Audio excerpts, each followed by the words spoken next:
وعلیکم سلام ورحمت الله وبرکاته. یو ورور پوښتنه کوي چې سترګې تورول د نر دپاره سنت دي که نه؟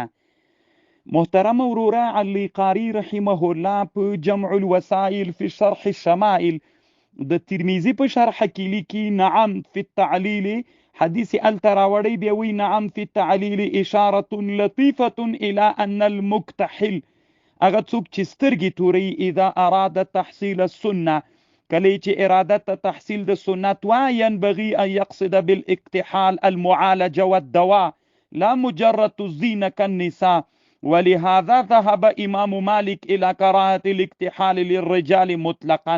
یعنی امام مالک سی بوی د نر دی پاره سترګې تورول که د ښایست دی پاره بیا مکروه دي، اما که د تداوی دی پاره بیا صحیح ده. نو دی وایي علي قاري رحمه الله وی چې نر سترګې توروي، نو که د مقصد دا و چې سنت ادا کی، نو د به مقصد لسترګو تورولو نه هغه معالجه او دواوی، زینت به مقصد نه. یعنی لنډی دا سترګې تورول سنت دی که نه؟ که د معالجه او د دوا دی پاره سنت ده، که د زینت دی پاره سنت نه ده. علي قاري رحمه الله په جمع الوسائل فی شرح الشمائل کې لیکلي. السلام علیکم ورحمت الله وبرکاته. د حماسي کاروان د ګروپ ټولو ملګرو، الله پاک مو روغ جوړ لره، الله پاک مو حافظ و ناصر صاحب. یو ورور پوښتنه کړې ده چې دی وی کتاب الله نوم په ځان کې ښودل څرنګه دي؟ نو محترمه وروره، ټولې خبرې پوښتنې باید جواب نسی، و ټوکه به درته وکم وروره.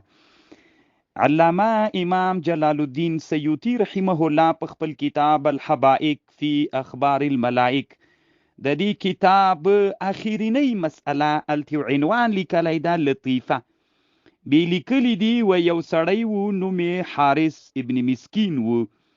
نو چا پوښتنه ترنه وکړله، دا دغه حارث ابن مسکین یو بل سړي نه پوښتنه وکړه، وی نوم دی څه شی ده؟ نو هغه ورته ویلي وی نوم می جبریل ده. د حارث ابن مسکین دا بل سړي ته ویلي وی نور نومونه نه ول چې تا ایله په ځان د بني آدمو نومونه نه ول چې تا په ځان باندې د ملک نوم کېښوده؟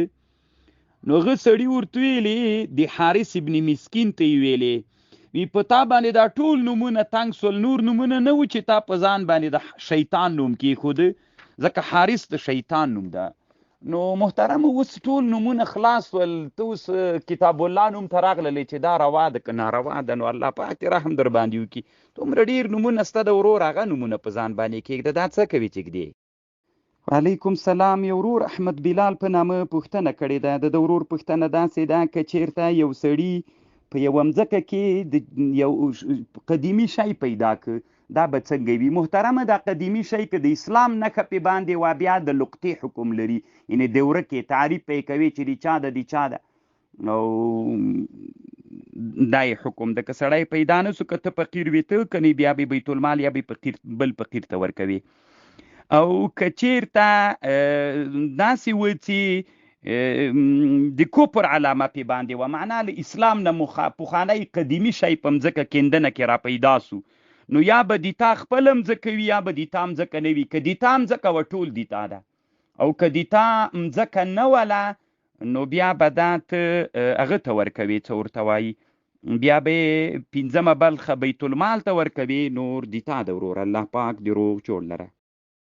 وعلیکم السلام ورحمت الله وبرکاته. یو ورور پوښتنه کړې ده چې د حیوانات ولې مریضانیږي؟ نو دوی خو ګناه نه ده کړې، ولې مریضانیږي؟ محترمه د اشاعره رایه دا ده، علامه ابن الهمام په التحریر کې د اشعریانو نه، او علامه سعد الدین تبتزانی رحمه الله په شرح المقاصد کې نقل کوي، هلته وایي چې داغه چې ده افعال دی الله پاک معلل بالاغراض او معلل بالحکم نه دي.